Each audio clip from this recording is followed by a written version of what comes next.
My name is Lillian, and for 30 years, I lived what I thought was a perfect life. Our big house just outside the city limits was my haven, a place where happiness seemed to bloom endlessly. My husband, Tom, was my rock.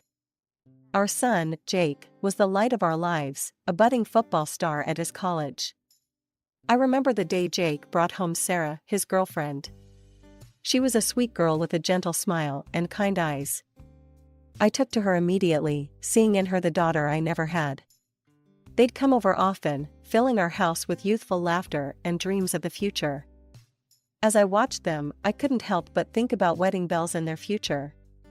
They seemed so perfect together, so in sync. I'd already started thinking of Sarah as part of our family. As the days passed, I noticed Jake becoming increasingly excited about something. He'd burst into the house after practice, practically vibrating with energy. At first, I chalked it up to his passion for football and his relationship with Sarah.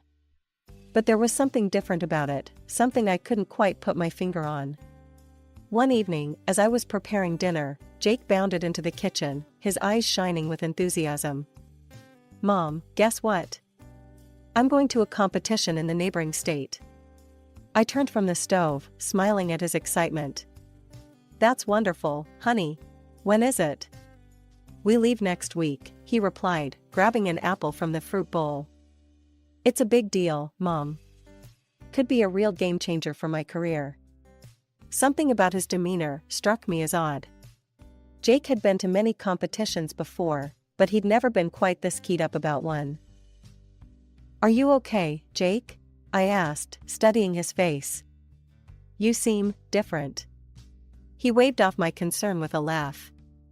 "I'm fine, Mom. Better than fine. You don't need to worry about me. This is just a really important opportunity, that's all." I nodded, not entirely convinced, but willing to let it go. "All right, sweetie. Just remember, you can always talk to me if something's on your mind." 3 long months passed, and Jake was still gone. At first, I wasn't too concerned. These competitions could sometimes run longer than expected, especially if the team was doing well. I called him regularly, and each time, he assured me everything was fine. "The competition's just lasting longer than we thought, Mom," he'd say. "Don't worry about me." I believed him. After all, Jake had never lied to me before. Why would he start now? Still, as the weeks dragged on, I couldn't shake the feeling that something wasn't quite right. One evening, as Tom and I sat on the porch, I voiced my concerns. "Don't you think it's odd that Jake's been gone so long?" Tom sipped his coffee thoughtfully. "It is unusual, but if he says everything's okay, we should trust him. He's a grown man now, Lil." Finally, after 3 months, Jake returned. But the bombshell he dropped on us was nothing I could have prepared for. "Mom, Dad," he announced one evening, "I've decided I want to live separately. I'm going to rent an apartment." I exchanged a surprised look with Tom. This was unexpected, but not entirely unreasonable. Jake was an adult, after all. "If that's what you want, son," Tom said, "we support your decision." I nodded in agreement, albeit with a hint of sadness. Our baby was really growing up. "Just know you're always welcome here, Jake." Over the next few weeks, Jake rarely visited. Instead, he'd send messages, often asking for money. Each time, I'd transfer the funds, hoping it would help him become more independent. I tried to ignore the nagging feeling that something had changed in our relationship. Then came the phone call that would turn our world upside down. "Mom," Jake's voice crackled over the line, "I'm coming over tonight. I've got some important news to share. And I won't be alone." My heart leaped with excitement. Could it be? Were Jake and Sarah finally taking the next step? "That's wonderful, honey," I exclaimed. "I'll cook up a special dinner for us all." As I hung up the phone, I turned to Tom with a wide grin. "I think our boy's finally going to make it official with Sarah." Tom chuckled, pulling me into a hug. "Well, it's about time. They make a great couple." I spent the rest of the day in a flurry of activity, preparing Jake's favorite dishes, and setting the table with our best china. This was a momentous occasion, and I wanted everything to be perfect. As evening fell, I heard a car pull up in the driveway. My heart raced with anticipation as I smoothed down my dress and went to open the door. But the sight that greeted me was nothing like what I had expected.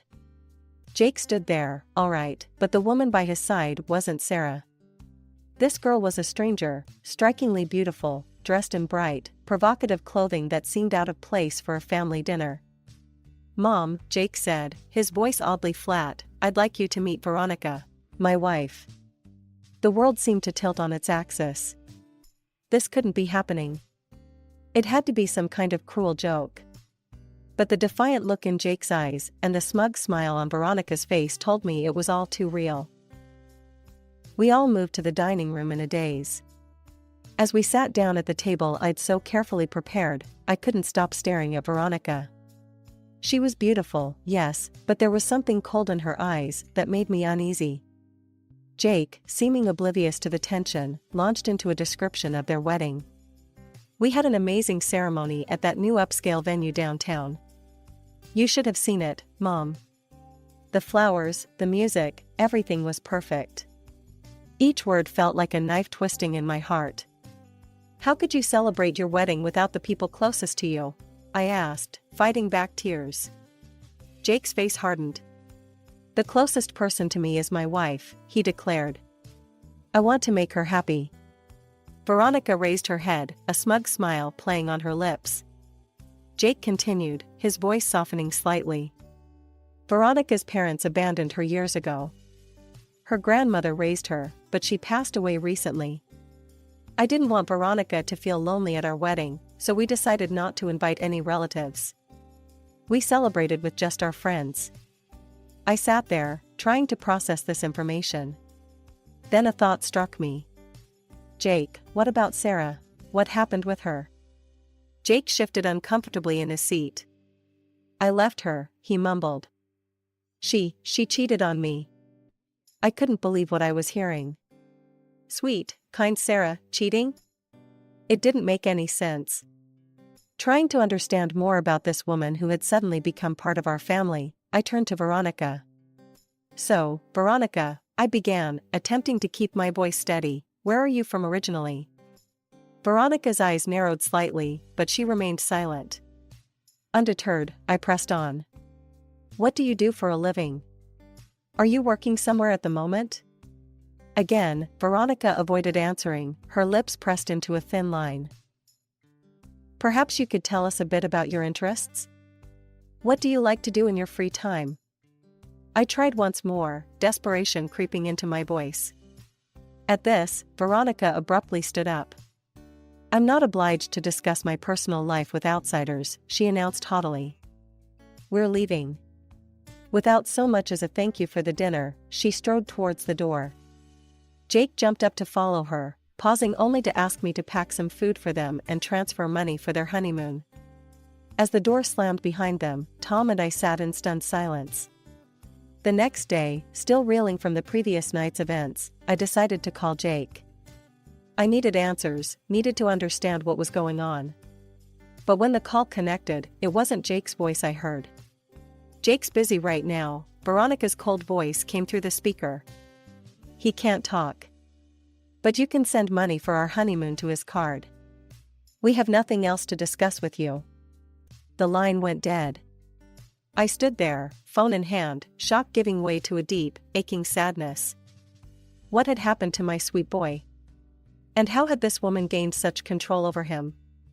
With a heavy heart, I transferred several $1,000s to Jake's account. It was all I could do, the only way I could still feel connected to my son. Weeks passed, and life settled into an uneasy rhythm. Tom and I tried to come to terms with Jake's sudden marriage, but the silence from our son was deafening. Then, out of the blue, my phone rang. It was Jake. "Mom," he said, his voice brimming with excitement. "I've got amazing news. Veronica's pregnant. We're going to have a baby." My heart leaped. A grandchild. Despite everything, joy surged through me. "Oh, Jake, that's wonderful news. Yeah, it's great, he continued, his tone shifting slightly. But, we need some help. Preparing for a baby is expensive, you know? I transferred a substantial amount to Jake's account, my heart full of hope. Maybe this baby would bring our family back together.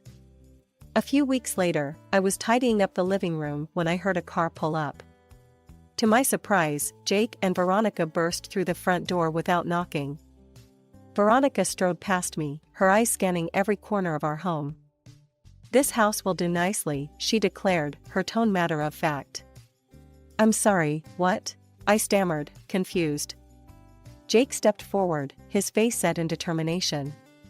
"Mom, we've decided that we're going to live here. You and Dad need to find somewhere else to stay." I felt as if I'd been slapped. "What are you talking about? This is our home." Veronica turned to me, her eyes cold. "For the proper development of our child, we need freedom and space. This house is perfect." Anger bubbled up inside me. "Absolutely not. This is our home, and you can't just demand we leave." Veronica's eyes narrowed dangerously. "Fine. But you can forget about having any relationship with your son or your future grandchild."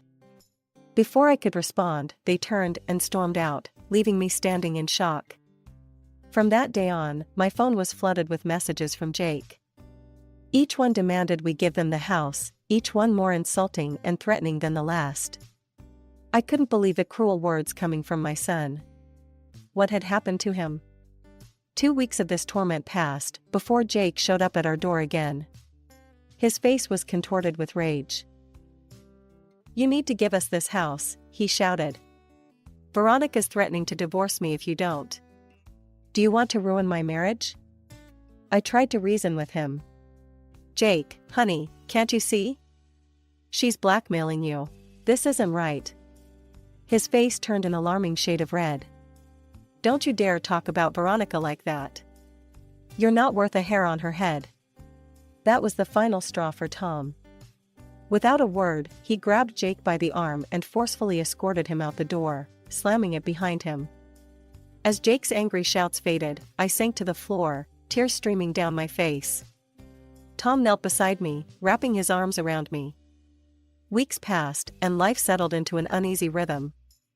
Tom and I tried to process the drastic changes in our son's behavior, but the pain and confusion lingered. One day, while shopping for groceries, I heard a familiar voice call out my name. "Lillian?" I turned to see Sarah, Jake's ex-fiancée, standing by the produce section. My heart skipped a beat when I noticed her heavily pregnant belly. Memories of Jake's accusations about her cheating flooded back, and I found myself at a loss for words. Gathering my composure, I managed to smile.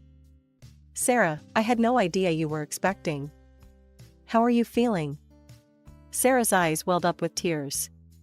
It's not easy," she admitted, her voice barely above a whisper. "Being pregnant and abandoned, it's been tough." Her words hit me like a ton of bricks. Abandoned? That didn't align with Jake's story at all. Sensing there was more to this situation, I gently probed for details. "Sarah, I'm so sorry. Can you tell me what happened?" "Jake told us, well, he said you had cheated on him." Sarah's eyes widened in disbelief. "Cheated? Lillian, no. That's not what happened at all." Over the next half hour, as we stood in the quiet corner of the grocery store, Sarah revealed the truth that shattered my world. "Jake didn't go to any sports competition," she explained, her voice trembling. "He met a girl online and went to meet her in another state. He was gone for 3 months, remember?" I nodded, the pieces starting to fall into place. Sarah continued. "When I found out I was pregnant, I called Jake to tell him the news. But he told me he had married someone else. He refused to have anything to do with the baby." My legs felt weak. I leaned against the shopping cart for support, trying to process this information. Our Jake, our sweet boy, had lied to us all. He had abandoned Sarah and their unborn child for a woman he barely knew. We parted ways with promises to stay in touch, and I headed home in a daze. My mind was reeling from the revelations. Jake's story about the extended competition, his sudden marriage to Veronica, his cruel treatment of us, it all made a twisted kind of sense now. As I walked through our front door, Tom took one look at my face and knew something was wrong. "Lil, what happened?" he asked, concern etched on his features. I sank into a chair at the kitchen table, feeling the weight of the truth pressing down on me. "Tom, sit down," I said. "There's something you need to know about Jake." As I recounted my conversation with Sarah, I watched the color drain from Tom's face. Our son had lied to us, abandoned his pregnant fiancée, and married a virtual stranger. In the days following my encounter with Sarah, Tom and I had many long, difficult conversations. We both felt a deep sense of responsibility towards Sarah and her unborn child, our grandchild. "We need to help her, Tom," I said one evening. "She shouldn't have to go through this alone." Tom nodded in agreement. "You're right. Let's reach out to her." When we approached Sarah with our offer of support, she initially refused, her pride and hurt evident in her eyes. But as the weeks passed and we gently persisted, she eventually accepted our help. I began to see her often, accompanying her to doctor's appointments, helping her prepare for the baby's arrival, and simply being there as a shoulder to cry on. One evening, as I returned home from helping Sarah set up the nursery, Tom met me with a serious expression. "Lil, there's something I need to tell you," he said, his voice grave. "I hired a private detective." I stared at him in shock. "You did what?" Tom sighed heavily. "I needed to know what was really going on with Jake. The detective's report came in today, and Lil, it's worse than we thought." Over the next hour, Tom revealed the detective's findings. Jake had dropped out of college, abandoning his sports career and education to get a job supporting Veronica's extravagant spending habits. The detective had overheard a conversation between Jake and Veronica, where they coldly discussed plans to force us out of our home and claim it for themselves. But the most shocking revelation was about Veronica's past. She had a history of pursuing wealthy men for their money. The detective discovered that Veronica had become pregnant by one of these men and had manipulated Jake into marriage by claiming the child was his. I stood up, my mind racing. "We have to tell Jake. We have to make him see what's happening." But Tom shook his head sadly. "Lil, he won't believe us. You've seen how he is now. If we try to tell him, he'll only push us further away." As much as it pained me, I knew Tom was right. Jake was so under Veronica's influence that any attempt to reveal the truth would likely backfire. "What do we do, then?" I asked, feeling helpless. Tom took my hand in his. "For now, we focus on Sarah and the baby. They're the ones who truly need us right now." I nodded, fighting back tears. "You're right. Sarah needs us, and that baby, our grandchild, they're innocent in all of this." As we sat there, processing all we had learned, I couldn't help but feel a mix of anger, sadness, and fear for Jake. But I also felt a renewed sense of purpose. We might not be able to help Jake right now, but we could be there for Sarah and her baby. And maybe, just maybe, by showing Jake what real love and support looked like, we could eventually break through to him. Just when Tom and I thought things couldn't get any worse, we woke up one morning to find our house defaced with cruel, insulting graffiti. Greedy oldsters, selfish bastards, and other hurtful words were spray-painted across our walls in angry red letters. Shocked and hurt, we immediately called our neighbor across the street, who had outdoor security cameras. We watched the footage with heavy hearts, witnessing our own son vandalizing our home in the dead of night. The sight of Jake, sneaking around like a common criminal, left us speechless. We didn't confront Jake about the graffiti. Instead, we quietly painted over the hateful words and put our house on the market. Within weeks, we had sold our longtime home and purchased a new one, not far from where Sarah lived with her newborn son, our grandson. The day Sarah brought little Thomas home from the hospital was bittersweet. As I held that tiny bundle in my arms, my heart swelled with love and broke simultaneously. This was my grandson, Jake's son, yet Jake wanted nothing to do with him. Weeks passed, and we settled into our new life. Then, out of the blue, my phone rang. It was Jake, calling from an unfamiliar number. "Mom," he shouted, his voice filled with rage. "What the hell is going on?" I went to the house and there are strangers living there. They threatened to call the cops on me. I took a deep breath, steeling myself. "Why did you go there, Jake? To vandalize our home again?" There was a moment of stunned silence on the other end. "That's right," I continued, my voice steady. "We know it was you. We sold the house, Jake. And we've cut you out of our lives." Jake's shock quickly turned to anger. "You can't do this to me," he yelled. "Veronica might leave me because of you. I'll never see my son." I couldn't help but laugh, a sad, hollow sound. "Oh, Jake. That child isn't yours. Veronica lied to you." "What are you talking about?" he sputtered. "We hired a private investigator, Jake. We know everything.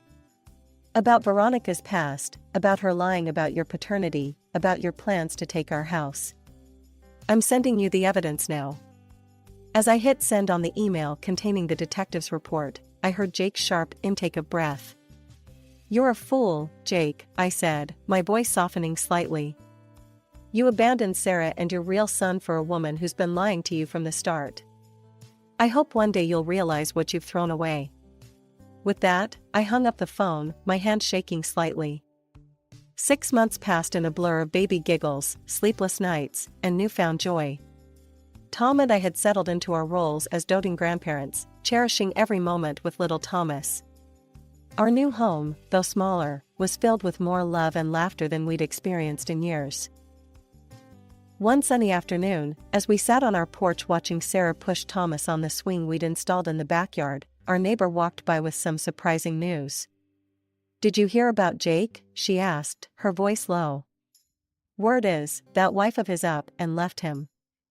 Apparently, she handed their child over to her parents, turns out she wasn't an orphan after all, and ran off with some wealthy man she met." Tom and I exchanged glances, a mix of emotions washing over us. Despite everything, a part of me still ached for the pain Jake must be going through. Later that evening, as if summoned by our thoughts, Jake called.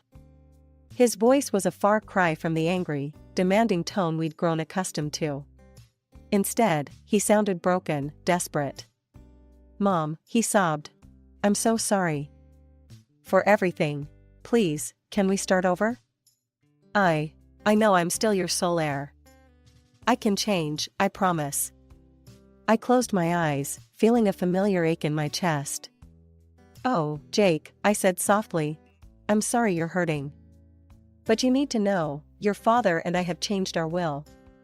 Everything we have will go to Thomas, your son, the one you abandoned." Jake's sobs turned to shouts.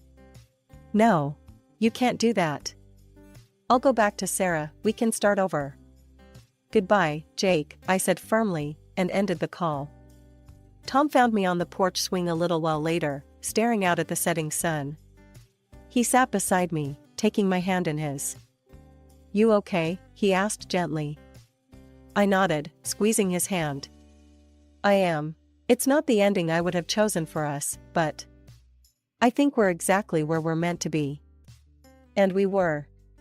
Our new life, though different from what we'd imagined, was filled with purpose and love.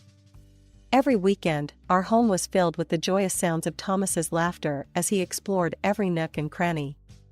Sarah, once just our son's girlfriend, had become the daughter we never had. "Grandma, Grandpa." Thomas's little voice called out one Sunday afternoon. "Look what I can do." We watched in delight as he took his first wobbly steps across the living room, collapsing into Sarah's waiting arms. Sarah looked up at us, her eyes shining with tears of joy. "I don't know what I would have done without you two," she said softly.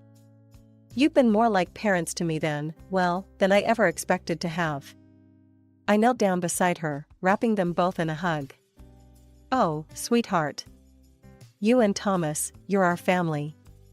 We couldn't love you more if we tried."